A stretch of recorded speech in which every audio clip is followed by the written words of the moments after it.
How to add songs to playlist on YouTube Music. Hey everyone, welcome back to the channel.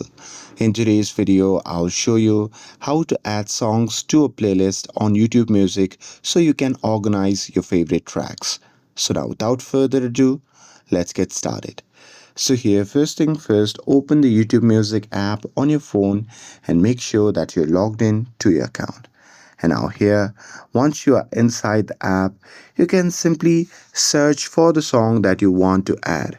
And now here, once you have searched for the song that you want to add, what you can do is you can just tap on the three dot icon beside that particular song.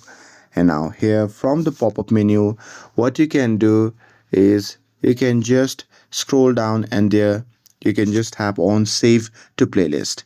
And here once you do that, on the next pop-up, you can simply select the existing playlist, or you can also create new playlist by tapping on new playlist button. And here once you do that, you can enter a name and set privacy if you're creating a new playlist. But if you aren't, and if you are saving the music to existing playlist, then what you can do is you can just select that particular playlist, and once you do that, the song will be saved to playlist. And that's it. With this, if you found this video helpful, then don't forget to like, share and subscribe to get updated for more videos. Thanks for watching, and I'll see you in the next video.